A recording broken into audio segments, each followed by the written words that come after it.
Okay. Cool. So we just came back from the theater, and there we watched the movie Flight of the Butterflies, where they touched on how important the monarch migration is to North America, like Canada, the States, and Mexico. And it talks about Dr. Fred Burkhardt, who found the migration along with help from his wife and a couple of people from the States. It's a huge project, and the one thing I kind of want to touch base on when we got back here is how we can find them in our area. And a big part of it too is identifying milkweed, and if we can prove some of the value, the economic value of milkweed itself, how we can get everyone to grow it as a potential crop to make profits of. And the more of this crop that we have, the more habitat there will be for the monarchs. And the loss of habitat is the large reason for the decline in population over the years. So that's how we're going to tackle it here. So I'm going to start by showing everyone what milkweed looks like in the spring. This is from the year previous, and you'll find it in strands kind of just standing out in the wild just like that. And so you know that milkweed is going to be growing back up from the shoots. And about this time of year, June 1st to June 6th is when we expect our monarchs to be back here. You can track their journey on journeynorth.org. They're a mapping program where people can report their sightings of hummingbirds, milkweed, monarchs, all that. And right now, the last 4 years, monarchs have typically been seen in this area. So we try to focus on this time for our festival and to kind of get everyone ready to find them. It's important to find them in our area, especially. We're a heavy agricultural community. A lot of our ditches, they're sprayed for milkweed. They're mowed just to keep vegetation in control, to keep common milkweed from spreading onto farmers' crops. And so we need to get in there. We need to find the eggs. We need to find the caterpillars before they're mowed, before they're sprayed, because just without those two influences, a monarch caterpillar has less than 1% chance to make it to a butterfly without having to worry about getting mowed or sprayed. So it's important that we help and do our part where we can. So right now, this is not how milkweed is going to look in the wild. This is from a greenhouse, so it's a lot larger. This especially is butterfly weed or butterfly flowers. You'll notice the Latin name is Asclepias. If any Asclepias family type plant will feed a monarch.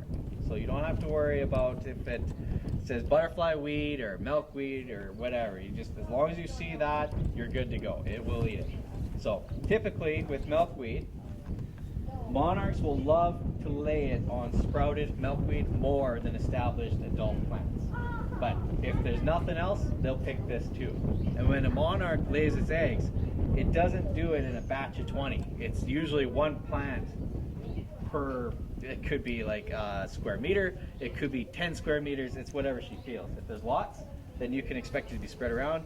If it's a monarch at the end of her life, she'll be laying them all in one area. So it's just luck of the draw how you find them. With some of the things that you want to look for, there's going to be little white eggs, and not in a cluster. It's usually just one leaf here, maybe one down at the base, and then sometimes you get them up in the flowers as well. So you always got to look, and you got to look close. Now that's just for eggs. If you start looking for caterpillars, it's kind of a weird thing to say, but you want to look for their frass, and that's just a fancy insect term for their poop, their droppings. It's interesting to say that you're going to find an animal by their droppings and to apply with an insect, but that literally is the best way to find an established caterpillar, because they're large and so are their droppings. And you'll also notice eggs that are newly hatched, the caterpillars are tiny, like the head of a pin, and they grow within 2 weeks, 2,000 times their size. But when they're first starting out of the egg, they're going to eat a little bit of the leaf in a circular pattern. So that's what you're going to want to look for. They'll also hide up in the flowers just to avoid predators. So those are some of the places that you want to look as newly hatched caterpillar. So when you got them, you want to protect them. We have kits that we supply, and what we'll do is we'll grab the milkweed leaves, we'll wash the milkweed leaves and we'll sterilize them. We sterilize them because there are parasitic fungus and bacteria that is on the leaves, and if we don't bleach the leaves, they will actually end up causing mortality rates to just go crazy on monarch. So we clean it, we bleach it, and we supply enough leaves to get that caterpillar into a chrysalis, and then you don't have to feed it. You just wait, and then it'll be closed as a butterfly. Usually the life cycle from egg to butterfly is about 30 days. So this is typically what we use. It's good to keep a paper towel at the bottom there, just to keep the moisture level at a constant rate. It also soaks up moisture from the frass, so it doesn't allow bacteria to infect the monarch. It keeps everything clean. So you'll feed it about once a day. It eats a lot, so we provide a lot of food for it. So it's all good. I don't have any kits available right now because we're still waiting on monarchs to get here, but they will be coming. So, as I said, I want to just quickly touch base on finding our caterpillars here, how to raise them, how to take care of them. There are some great books.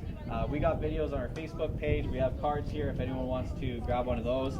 And I also want to stress how we can start growing it in Canada, especially in our area in Manitoba, because the habitat is a big deal. So what we do at Monarch Homestead is we not only rescue monarchs, but we are in trial phases to develop commercial products from milkweed.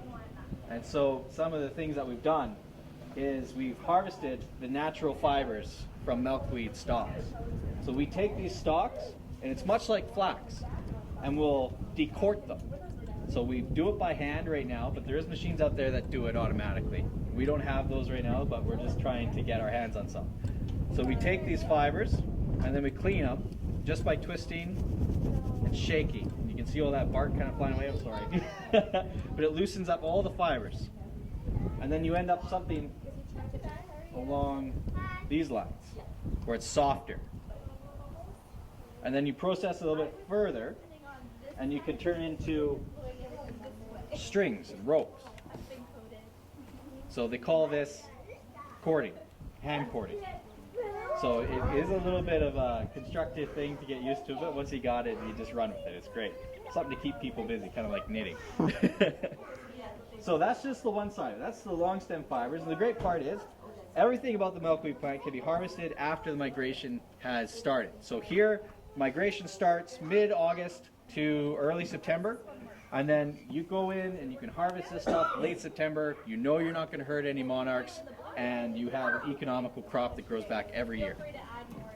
So yeah, another part of the product is from the seed pods, and it's actually the seed floss. So we think of dandelions. I got one right here actually. So dandelion, it's got all this fluff on it and carries the seeds to where it needs to go. Milkweed has the same thing, but it's much larger. So it literally takes about 270 of these pods to make a pound, which it seems like a lot, but it doesn't take long to get that many. In fact, this bag of milkweed pods was harvested last year in an area about the size of this table. And there's a good 270 pods in there. So that's about a pound of milkweed floss. How is this economic? Milkweed floss is hypoallergenic. It's hydrophobic, so that means that it will float. It doesn't soak up water. And it's also insulating as well, or as good as Canadian goose down feather. So it has the insulative qualities to replace Canadian goose down. It also has the absorption capabilities of our polypropylene sheets that we use in the oil field to absorb oil spills. This will absorb 1.5 times more than that. And we also have the ability to use it to help our insects as well. This is one of our bumblebee houses that we played with last year. And what we did, bumblebees are kind of a weird bee. They actually nest, much like a bird does. So the queen bee will come out of hibernation, she'll feed a bit, and then she'll go into a nest, and she'll lay an egg, and she will sit on it and brood. So she needs insulation to take care of that. So that's why when you find honeybees, or not honeybees, sorry, bumblebees, they'll be in the ground, they'll be in cement cracks, they'll be in old birdhouses, all that stuff, because it's a warm area that she can help brood her nest and her eggs. So this is one from a few years back, and last year we were very fortunate that it was chosen by a queen bee to actually have her nest in. So this is actually what a bumblebee nest looks like. And another interesting thing about bumblebees is that they do not have the same nest every year. They will not occupy the same space, and that's to prevent diseases, parasites, to give her the best chance of survival. So in the fall time, all the nests and the cells and everything, they go to queen. It's called queening out. So all the queens will leave the hive, and the hive pretty much dies during the winter time. And so we can go in during the spring or the fall, and we can grab all this insulated material out. We can dispose of it, replace it with new stuff, and allow it to be a new home for a new bumblebee the next year when they come out of hibernation. So there's lots of economic potential there. We've got the oil field in our backyard, so for oil absorption capabilities, it's a green alternative compared to the polypropylene sheets that we use, which is made from oil. And we also have our long stem fibers. These can be used for replacing composites in tractors and plastics and stuff like that. And there's also the latex value of the leaf itself. And that's why they call it milkweed. The milkweed itself is full of latex. So that's that white syrupy sap that's in there. And some of the milkweed plants in this area, if you pick off a leaf and you take that white sap and you spread your fingers, it'll actually stretch about an inch, and that just screams latex potential. So much so to offset Asian imports. It would be great. But you have to be careful with this sap though. You do not want to have contact on your skin if you are allergic to latex, because you will have a reaction. And you do not want it in your eyes, because it will cause swelling of the cornea. So if you are handling milkweed, you have to be prepared. You have to watch children around it, especially. That can be very dangerous if they get it in their eyes. You can definitely get a hold of us, and we can speak to the office or the medical practitioner that you're seeing. If it happens to be an emergency, we can definitely help you out to identify the plants and explain it all. But yeah, we just do recommend that people do be careful with that. There are some people that say and ask us, is milkweed invasive? It's not invasive. It is a native species to this area. It's always been here. In fact, they used milkweed in World War II to fill life jackets.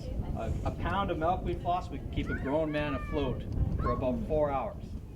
So it's always been here. It is aggressive though.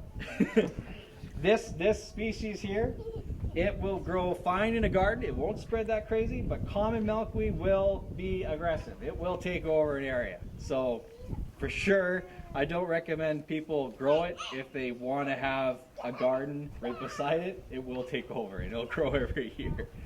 But for what we want a full crop of this. We want to have a full acreage, maybe a quarter section, 160 acres of this plant growing.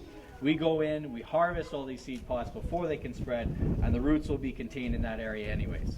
So that is our economic goal, but baby steps before we get there. Yeah, there is some science side of things. We have some cool stuff that we do. This is one of our microscopes. So if anyone's going to get into raising caterpillars, these are a really cool pickup. You can get them for about $30 to $40 on Amazon. It hooks up to your computer, and this is a 200 times zoom, so you can get really up and personal with these caterpillars. It's really neat. So if anyone wants to get into raising caterpillars, or they want to purchase a kit or anything, you just got to let us know. We have a website, www.monarchhomestead.ca, or we have a Facebook page where it's facebook.com/melitamonarchs. So that's it. Thank you all for watching.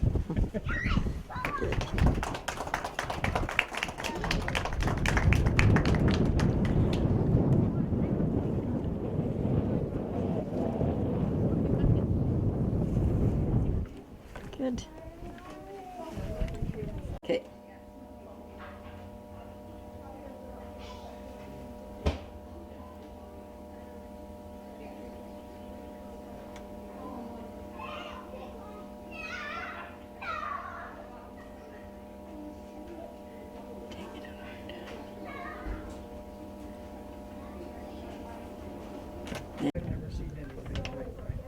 What's your name?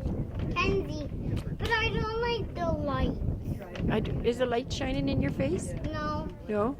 because the light is not turned on yet. No, I'm not going to turn the light on. It's okay. This is what you made down at River Park for the Monarch Festival, right? Mm-hmm. Do you like monarchs? Have you seen them? Did you have butterflies last year? Yeah, and I also love LOLs. I have one at my house. Have you? Okay, so you made that today. That's really pretty. I'm going to take a close-up picture of it. It has gems on it. Yeah, neat. Okay.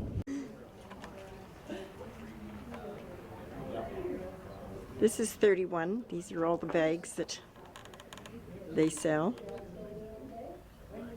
This is down at the River Park, June the 1st for the Monarch Festival. This is Stephanie Bug, the wife of Jason Bug in Melita. So if you're interested in any of these, Stephanie, what's your number? 204-573-0941. Okay, 573 0941. 0941. I believe that's a cell? Yes. Yeah. So if you're interested, you could call her. There's lots of different kinds of sizes. I love mine for taking potlucks, food to different places. Lunch kits.